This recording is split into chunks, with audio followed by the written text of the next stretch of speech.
Good afternoon, everybody. Welcome in to a Thursday, March 9th edition of the Established to Run NBA DFS Injury Analysis Show. Filling in for your host, Drew Dinkmeyer, I am Gary Hartman, joined, of course, by the one, the only Mike Gallagher. Mike, how are you doing today? Doing good. Good afternoon and good morning to the California West Coast people, except Yes. to Ben Taylor. Yeah, that Uh, was amazing. God, That Fed was Van some Vliet, man, soundbite. cover boy doing me proper with the quote of the year. So I'll always have that. But yeah, good day yesterday, man. I feel like we were on point with the OKC analysis, and a lot of guys of the subs did well. So Yep. feeling pretty good. I you know rode so hard on saying Isaiah Joe was such a bad play. I played a lot Yeah. of unders on him on props. So I had a pretty good day yesterday. And um, for the team 28 after gang, if you were ready for the 130 injury report, you could have got some real nice bets in on this Giannis news, which we're going to talk about Yeah. right now. Yeah, for sure. Yesterday was a fun one. I mean, obviously, I planted Luca. He gets hurt. We were all over Brandon Ingram. Oh my He God, gets hurt. You planted Ingram, right? I did, And so yeah, both of our flag plants go down. Yet our yeah. subs still had a bunch of great lineups. Our projections were on point, and honestly, I think the OKC news made us all some money. I somehow managed to hmm break even with a Yeah, ton of Ingram and Luca. yeah, I like But 4x with Ingram and Capella, and I yeah, made two lineups, and they both yeah, did well. Like, oh, if Ingram didn't exactly. get hurt, man, I could have been sitting Oh pretty. yeah, I was in the same boat. I managed to have like 15% Lindy Water, so that did it for me. Uh, Nicely anyway, done. we digress. We'll talk more about DFS stuff at 5 o'clock Eastern behind the paywall. We're here to talk injuries. We got a 6 game slate here tonight. 6 games tonight. 6 games tomorrow to close out the week. So nothing, nothing too intense, which is nice. Kind of ease into the weekend with games that are fun. We can focus on the hoops. So let's start with the aforementioned Bucks Nets game. Seems like we're getting pretty big mass rest spots on both sides. Let's start with the Bucks because they filed on the 130. We have no Giannis; he is out. Dragic and Wesley Matthews still out, and but Jay Crowder and Drew Holiday available here tonight. Yeah, so Giannis, man, those anybody who's watched this show knows when you see a Bucks probable tag, be ready. It's not probable, man. It's questionable. So Giannis out, not surprising. Pretty straightforward analysis here. You're Yeah, going to see Bobby Portis move into the starting lineup, see a little bit more Jay Crowder. Maybe we see, a little bit of Ingles, a little bit of Connaughton. Maybe we see some Myers. But yeah, I doubt it. I don't think they need that much there. But definitely Bobby Portis benefiting in a huge, huge way. The books didn't line him. At least I didn't get any Portis lines. That would have been incredible. I would have like jammed it. But yeah, Middleton, we saw him, according to Mike Budenholzer, be ready for the quote 30-minute plateau, which, in just listening to him in context, I think he's ready to keep starting. So yeah, obviously we saw him start for the first time in a really long time without Drew, without Giannis. I think that wasn't related to Giannis and Drew. I think it was just ready at timing. It just so happened that those guys were sitting out. So expecting a starting lineup of Drew Holiday, Grayson Allen, and Chris Middleton, Bobby Portis, and Brook Lopez coming off a huge scoring game as well. So yeah, should be a pretty interesting approach against a team that's going to be really shorthanded. yeah. It was good to see kind of like a vintage Middleton game that got up to 31 points, Yeah. got to the line 14 times. So he'll have plenty of opportunity again tonight against a shorthanded Nets team as well. Seeing him crack that 30-minute mark finally. I mean, I never seen Mhm. a ramp up like Chris Middleton's before in my entire life. Yeah. Um, Just but in time for best ball season. One yeah, positive. exactly. So yeah, I mean, pretty straightforward on the Bucks. We've seen these situations through most of the year. On the other side for the Nets, no Nick Claxton. They're resting Spencer Dinwiddie. No Cam Johnson. No Royce O'Neal, and obviously Ben Simmons probably wouldn't play anyway, but he's listed out on the injury report. So 4 true rotation guys here out for the Nets. How are you expecting their starting lineup to look tonight, and just in general? How deep will you think they go here, and any other takeaways for Brooklyn? Yeah, so we know only a couple of these spots. We know Dorian's going to start. We know Mikal Bridges is going to start. Mikal Bridges has an Iron Man streak going, and I always talk about this, especially late in the season. Like, do you cut him down to give him like the start, but then rest him? The Suns did it like on the last game of the season all the time.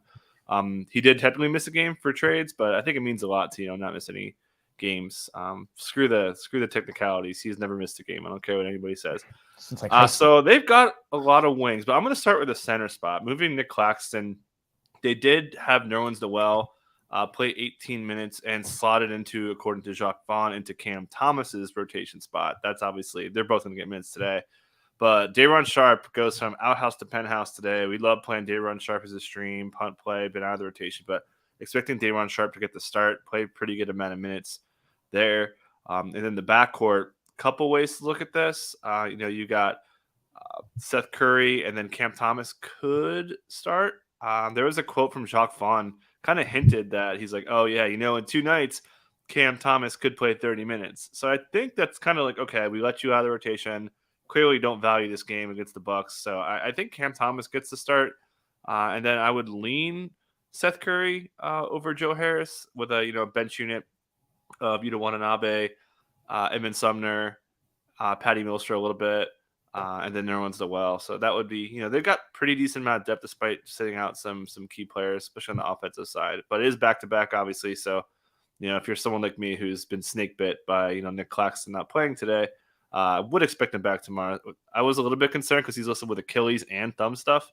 But when they added Spencer Dinwiddie the second time, it's like, okay, they're probably resting him. Not sure, but no notes from Vaughn about the guy. So it's just pretty much a straight back-to-back rest spot.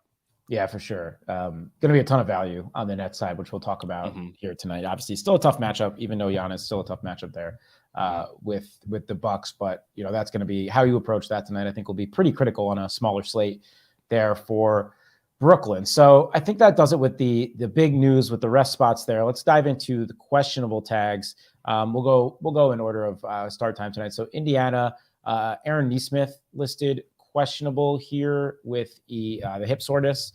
You have any kind of lean on Nesmith? Yeah, leaning in. He was at practice in full gear. Don't know the context of how much he's practiced, but it sounded like Carlisle's going to get him out there.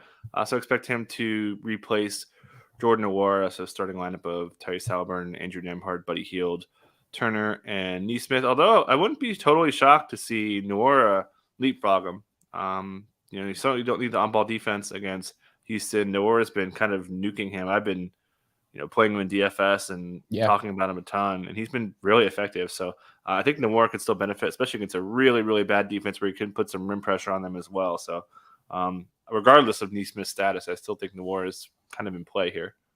Yeah, I agree with that for sure. Still pretty cheap on DraftKings, and hasn't shown a major ceiling, but the floor has been there. So get a game against Houston here, where probably no one's going to go to him, where he's been chalk recently if Nesmith's back. So definitely something to consider there. And then still dealing with the Utah stuff. Same guys that. Do you want to say the Houston game while we're here? Oh yeah. Sorry about that. So good. Yeah. So take it away with the Houston side of things here. Yeah. So Kevin Porter Jr. is out now. So we've seen this kind of before with both the guards, Jalen Green and KPJ, and one of them either way. And so there's really 2 starting candidates here. It's going to be either Deshaun Nix or Jayshawn Tate. I would lean Jayshawn Tate here. The matchup makes me think that it's not a lock. Playing against an up-tempo team, really quick point guard who could spread the ball around. They like to use Tate as an on-ball guy. I think they really like using Knicks against those slashy kind of guards. But I would still lean Tate. Probably KJ Martin would pick up that assignment. So the starting lineup of Jalen Green, KJ Martin, Jayshawn Tate, Jabari Smith, and Alfred Şengün because Ty Washington is down right now. We'll see if that changes. So, bench unit of Tari. I think Garuba's they wanted to play Garuba a lot. He got destroyed. The Nets went on this huge 16-0 run when he was out there. So he got cut down. But yeah, not too much value on the bench, but Jalen Green's ball handling, Şengün's ball handling against a rim funnel team, even though Miles Turner's down there. I think those guys are going to be guys to target. Really good game to target. We'll definitely be having some plays here against 2 teams that like to play fast and generally bad defenses. For sure. And there'll be some ownership there, but we'll talk about it later. I think there's ways to attack it that's contrarian. So for now, keep your eye on what's going on in Houston, or in Indiana, but for Houston, it'll be an interesting one for sure. Okay, now going over to Utah, obviously 2 pretty big questionable tags, especially on a small slate like this. We saw Walker Kessler and Jordan Clarkson both be questionable on, I think it was Tuesday, and both miss as well. How are you feeling about their chances of making their return tonight? And if not, what do you expect to see from Utah? I think Kessler's got a good chance to play. We talk about this. We don't know how sick these guys are. And generally, in previous years, it was one game and back. This year, it's been longer, right? I mean, Yeah. before the Andrew Wiggins personal stuff, I mean, he took forever to come over his illness. There's instances where it takes 3-4 games. So I don't have a great read there. But, based on the commentary from Will Hardy saying how much he wants to, give it all and all that, I would expect him to play. Talked about Jordan Clarkson last time. He returned a couple games ago and then missed the last one. He was playing through pain in his return on the pad of his shooting thumb. So it clearly affected him. We saw that career high assist pop off in his return. So don't have a great read there. He's going to have to play through pain. I mean, Utah should be keeping an eye on tanking here. So I think he might sit. Obviously, if they're both out, we saw Simone Fontecchio get the start. Right. And, it was – I think he hit the first 3 of the game and then just did nothing. Really no surprise there. But Ochai Agbaji didn't play a lot. I think he had some foul trouble to cut him down a little bit. We saw Chris Dunn close and down the stretch against a guard-heavy team in the Mavs. So I think that could kind of change. But, again, kind of leaning it be Clarkson. If it's just one of the two, it'll be, one of the two. And then Agbaji would still hold his start. I think they would still play small. I flag planted Olenek. He didn't quite pop off. I thought he'd have a better game. But I think it's mostly straightforward. But it's the first game of the day. At least they're on the East Coast, so we'll know. But bottom line here, Taylor Horton-Tucker, I think minutes are really safe. He's been playing a ton regardless. Won't have as much of a minute ceiling, but he really benefits too if one or both are out. Yeah, for sure. As you mentioned, we'll have that information. 3 7:00 Eastern games tonight and a 7:30, and even an 8. So it's really 5 of the 6 games are all going to kind of splash in there on the early side of things. Which makes, one of the, I guess we'll start with the Memphis side before we talk about the Brunson Q tag.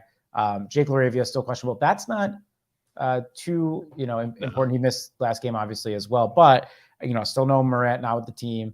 Clark obviously out for the year, and then some bad Steven Adams news as well. Mm-hmm. Yeah, I just want to talk about Steven Adams, man. This is like a big deal.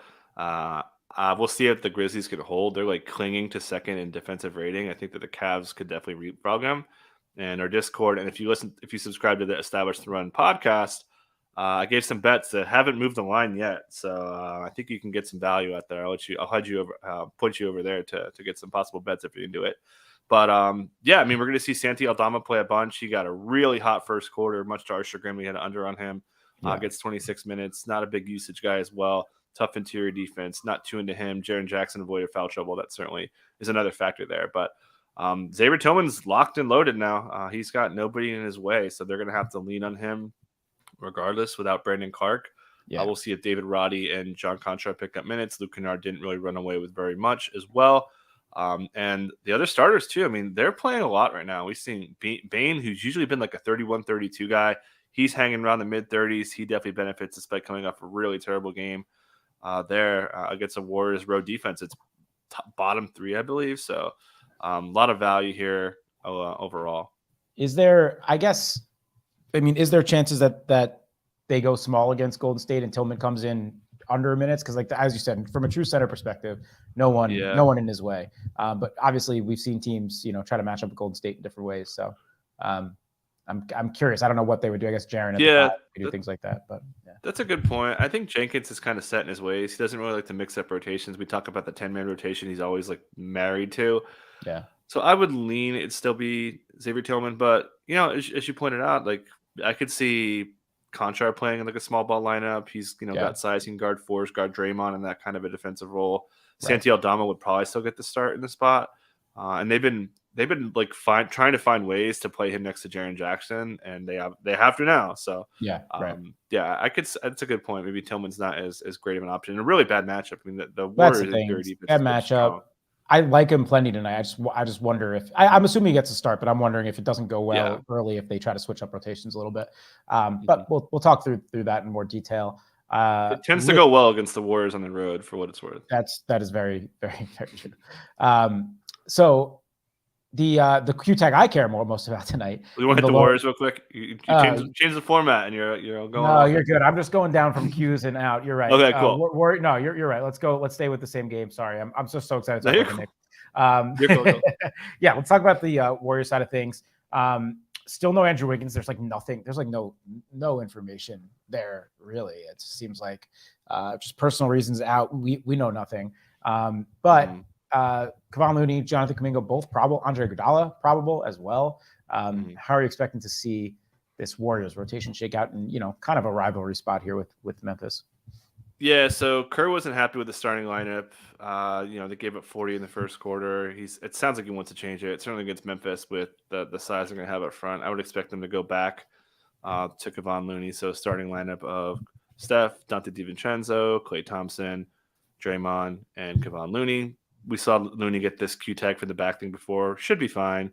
Very interesting that he only played 11 minutes. So it maybe they're capping. He plays through some stuff. He's almost never misses games these days. He used to miss a ton earlier, but I think that's a big tell to me. If we see Kuminga start again, that puts him in play. I think that he would play a bunch. Looney's, who at times has been, when things start to go bad, they start to go really bad from an injury perspective. At least like 4 or 5 years ago. But not too much to add besides that. Jordan Poole's been really bad since Steph's come back. He's just chucking threes, only shooting like 33% on the year from three. Man, just really disappointing from Jordan Poole so far this season. I think Kuminga should definitely be on our radar tonight. Got the start last game, played 28 minutes, and left the game in the second quarter, I think, for a while too. So he could have gotten into the 30s. Obviously this matchup could be one that's a little overlooked for DFS purposes. So I don't want to get too into it now, but he seems like an interesting piece for me in DFS tonight. They're really missing Wiggins, man. I mean, they miss big time. I hope everything's okay with them. Side note, but they miss him really bad. They're lucky Ja's not playing tonight. As far as any chances that they have in this game. But yeah, they miss Wiggins in the worst way. All right, now we'll talk about the last and probably biggest Q tag on the slate, and that is not my guy, not anyone's guy. Should be my guy, Jalen Brunson. And he's still questionable. Missed the last 2 games. Has that foot injury, not the same foot that he had banged up in the game previous to the Celtics game. I'm blanking on it right. I was in Miami. Not the same foot, but so we don't really know where this injury came from. Yeah, the double bang game. So we don't really know where this injury came from exactly. But it's been listed questionable. The Knicks beats aren't making it sound too serious. I think people expected, hey, they'll sit him down at that Charlotte game, get him ready for the West Coast trip. So I would think he plays tonight, but we don't have that much information on it. So I'm curious if you heard anything else and what you're thinking for the Brunson of it all. No, I haven't heard much. The only thing to add from what you said was got ruled out early. It wasn't game time decision. That's usually an indication that you probably need one more. Yeah, but I think they went into this game thinking like, hey, we could take out Charlotte. He may have to play through some soreness and stuff. So good, big game, man. Imagine this. It's got flexed Knicks in, right? I think Brooklyn? At Sacramento, light the beam. 2 of the hottest teams in the NBA overall, and 2 doormats for years. This is not your older brothers, or not even. I don't even like. I don't know, something closer than that. Like your twin. Like if you're twins and you came out first, it's like your younger twin. Exactly. But yeah, it's I'm excited to see. Excited for this game, man. Like me too, man. Golden State they're pretty good games. I like these national TV games. I think TNT. I agree. I'm really pumped, and I'm a night owl. I stay up very late, so West Coast Knicks, even though I'm an East Coast guy, is always something I enjoy. Because my wife's already sleeping. I get to kick it back, crack open a beer, whatever, and just enjoy my Knicks on the West Coast. So I'm looking forward to it a lot. And for DFS purposes, I don't want to give too much away, but man, we're not getting that much ownership at least on the Knicks side. I haven't looked at the Kings yet on either site, so something to consider, because this game could be a really fun one for sure. Obviously, if Brunson doesn't go, will be the quickly start again. They finally priced him up on DraftKings, but I still think he'd be a very intriguing play given how bad the Kings defense still is, all things considered. Obviously, how do you feel about RJ Barrett? He kind of popped off in the last game. That's what I wrote about it too, and we saw it in the game prior as well, like in the Boston game. And this is been kind of like a corner of Knicks Twitter that people have been talking about, that the staunch RJ defenders, which I have not been one of this year, is that he does not know how to play with this ball dominant point guard, and his role has completely changed this year. He's so used to being a drive first guy. Obviously, him and Randall had learned how to do it together, but he'd been the second piece of that ISO heavy offense, and now it's Brunson, and he's kind of been this complimentary dude. So in these games that Brunson's out, I think he feels a little bit more comfortable, like a little bit more like, hey, I can cook. So yeah, I think he's a little priced up, but I definitely, and I wrote about this as well, I definitely like him more when Brunson's out, which is not great for his long-term outlook, in my opinion. You should be able to play with a true table-setting point guard, but I digress. To add to that really quick, Tibbs actually criticized him for not being able to read defense and understanding when to take threes. And for the guy who is needed as a confidence boost, that was I was like, okay, interesting approach. No, for sure. So yeah, we'll see what happens there. I think that does it on the Q tags. It's pretty light on that front. You already hit the Houston. Well, let's hit the one guy left. Yeah, go ahead. De'Aaron Fox, he is going to be back. So, Mike Brown said that the last game he did not play because they were managing him because he had some soreness, so it wasn't a strain.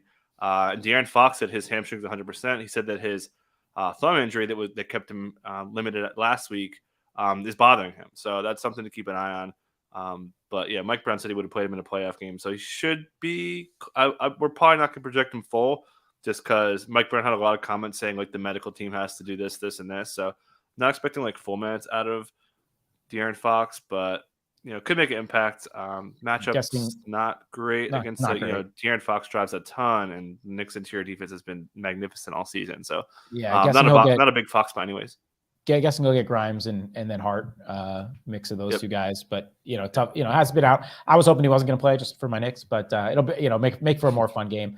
But yeah, again, not much ownership on that King side too. So we'll talk a lot about it later, because I think that could be a true late night hammer that people are gonna overlook. I skipped over Orlando when we talked about Utah. Wendell Carter Jr. was it 2 games ago that he was scratched? Now he's still listed out with this hip pain. Admiral Schofield played above Goga in that first game back. He was out last game. He is off the injury report here tonight. So you're expecting any minutes out of Admiral, and just I guess we should expect once again the Mo Wagner show there for Orlando. Yeah, that's a good question. I don't think it really impacts the slate at all, but just from a projection standpoint. It would help, I guess, to get Schofield in there a little bit more. Yeah. But don't have a great read there. I think Goga did enough to earn it. Certainly, maybe the Walker Kessler factor squeeze things for who the last man is in there. But Gary Harris should be good. So that's going to take Suggs back to the bench. I would expect Gary Harris to have a pretty hard cap. Wouldn't be surprised if they bench him, just given the way things are kind of going for the Magic. That hurts Cole Anthony, who's been playing really well. Fultz went off to a really bad start and came through with an actually decent game. And Mo Wagner, I think he had 10 the first quarter, and still only gets 21 minutes in a really bad matchup. Gets a tough, defensive Walker Kessler here for Mo Wagner, but yeah, pretty straightforward. Franz Wagner's playing a lot now all of a sudden. So that's actually, I think, the Wendell Carter Jr. thing, and losing his ability to kind of create in the high post and low post also. I think that maybe it adds Franz Wagner's ball handling to have a little more value. Yeah, it's good to see Franz's minutes up 33 and 37 each of the last 2 games. And back-to-back games over 30 DraftKings points, which he had not done in a long time, back-to-back games. He had been a really low floor guy for a while. So something to keep your eye on there for sure. I think last thing to talk about here is Detroit, because how do we go away from an injury report show not talking about the Pistons? So I'll just run down who they have listed out once again here tonight. Buddy Boeheim and Jared Rhoden are out for G League. They have not been called up at all. Bojan Bogdanovic out. Alec Burks out. Obviously, Cade Cunningham still out. Hamidou Diallo out. And Isaiah Stewart is out. We do have Jalen Duren and Killian Hayes probable to return here tonight. So man, the Pistons, always a carnival for rotation stuff and DFS purposes. I'm assuming we'll see, Jaden Ivey, Killian Hayes, Jalen Duren all start. I don't know about the last part. No, so really? the big question is who starts at center. Yeah. James Wiseman's coming off a really strong game. Yes. Impacted the game, rim protection.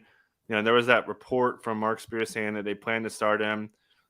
They want to manage Duren. Duren's hurt both of his ankles. He had, quote, 2 bad wheels, according to Dwayne Casey. So that's a coin flip to me. I wouldn't be surprised if Weissman starts over Duren, which would make us, and I think Bagley's got the start. So I feel pretty good. We know 3 starters. It's going to be Killian Hayes, Jaden Ivey, Isaiah Livers for sure. Yep. I would lean Bagley. There were some comments from Dwayne Casey pretty much when they made the trade saying, okay, we're going to slot Bagley as a 4, Stewart as a 4. Stewart would have started. He's out now. And then they're going to have their center minutes be occupied by James Wiseman and Duren. So I would expect those 2 guys to soak up all the 48. So that takes a little bit of upside off of Marvin Bagley, who's been slotting in some center, playing next to OG Yomiuri, who Dwayne Casey said he can't pronounce his name, which is funny. But yeah, we'll see. RJ Hampton kind of going to go away. Corey Joseph's minutes have been outrageous. They'll be cut down quite a bit. But I still think Weissman's in play today. Obviously, the 34 is off the table because they're going to have to get Duren some minutes. But I'd expect it to be like I would lean Weissman. So I'd probably have it like 26-22 kind of split for those 48 there. Crazy to me if they don't start Jalen Duren, but we know they're kind of open. It's coming off injury. I think that would change. Yeah, it's fair. And they're also openly taking at this point, pretty much. So, and against a team that just coming off a win probably also wants to lose if you ask their front office in Charlotte. So that'll be a fascinating one. And always, some shenanigans that could go on there. We'll talk about it as well at 5 o'clock. They got some cushion now. They're mad props. They are losing like crazy, man. Yeah, they definitely do. And it is really a tier there. Detroit, Houston, San Antonio. Charlotte is kind of in a tier of their own now in that 4 spot, because then after them, everything's dropped way down till the Orlando, Indiana, Chicago group. So, but still that 4 is going to be the team, the guys that are in contention for that number 1 spot. So, tankathon tonight for sure. Anything else before we talk about our friends at Underdog? Because great time for best ball.